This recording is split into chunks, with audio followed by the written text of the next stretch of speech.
करनी सैनिक सबसे पहले ये आग्रह कर रहे हैं कि हम करनी सैनिकों को भेजो, हमें हथियार दो, हमें परमिशन दीजिए। हमें नहीं चाहिए कि आप हमें शहीद का दर्जा दें, लेकिन हम उन दुश्मनों को मौत तोड़ जवाब देने में सक्षम है। जो कल रात से हम लोगों ने देखा है, हमारे भाई हमारे बच्चे निर्दोष अपने भारत के एक हिस्से में, जिसको हम लोग स्वर्ग, भारत का स्वर्ग कहते हैं, कश्मीर में अपने परिवार के साथ, छोटे छोटे बच्चों के साथ एंजॉय करने के लिए वो घर से गए। कुछ बच्चों की तो अभी शादी अप्रैल में ही, 16 को अप्रैल को शादी हुआ है, वो अभी 4 दिन हुए हैं उनके। उस बच्चे के हाथ की मेहंदी नहीं छूटी, उसका सुहाग उजाड़ दिया, उसका सिंदूर उजाड़ दिया।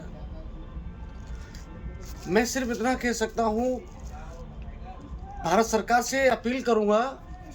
वैसे हमें अपने भारत सरकार पे पूरा भरोसा है, अपने भारत की आर्मी पे पूरा भरोसा है कि वो मुंहतोड़ जवाब देंगे।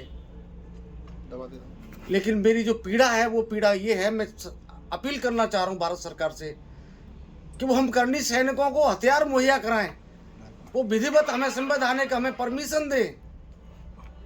हम करनी सैनिक लड़ने के लिए तैयार, हम बॉर्डर पे जाने के लिए, हम मरेंगे, हम मारेंगे।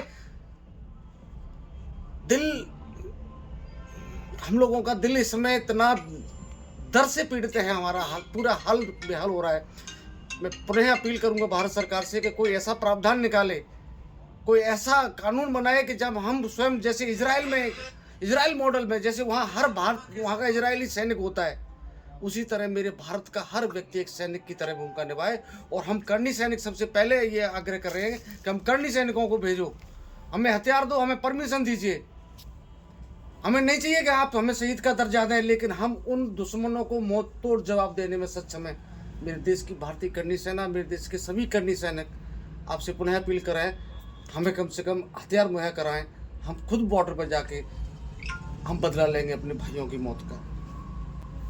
भारत माता की जय। अब हमारे